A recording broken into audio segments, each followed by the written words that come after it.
Hello, এ মুজাম্মেল, এ কি তুই হুনি ঠুনি কি আরে আয় তুই বলে মানুষের যে মোর দাম দেখাও যে মোর বাহারে কত দেবেন।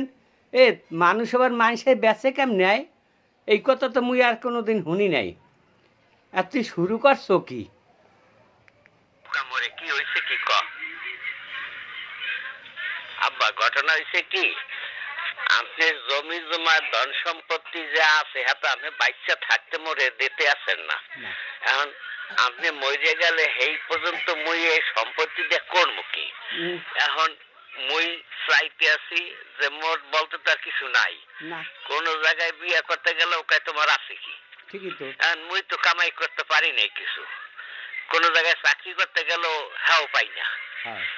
আর মাইয়ালারা খালি কয় যে সরকারি চাকরি সরকারি চাকরি, এখন হ্যাঁ পাই না। আমি চিন্তা করছি আপনারা বেশি এবার বিদেশ যাবো, কারণ আপনার জমি জমা তার মুই ব্যস্ত না, আর আপনার থাকতে তো আমার কেউ কিনবেও না। এই লেগে আপনারা বেসলে বেড়াগুলাকে একবারে চুক্তি করে যাবো যে মুই আর এই দেশে আমো না, মোর বাপের যা আছে থাকে সব তোমরা লইয়া যাবা। এই লেগে আপনারা ব্যস্ত চাই, কথা বুঝছেন? ও হারামজাদার পুত, তুই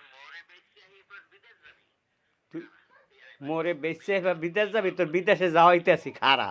আয় তুই বাড়িতে আয়, তোর মেয়ে দ্বারা ভাঙ্গে হেলাম হন আইস গো হারামির পো, তুই আয় বাড়িতে আইস।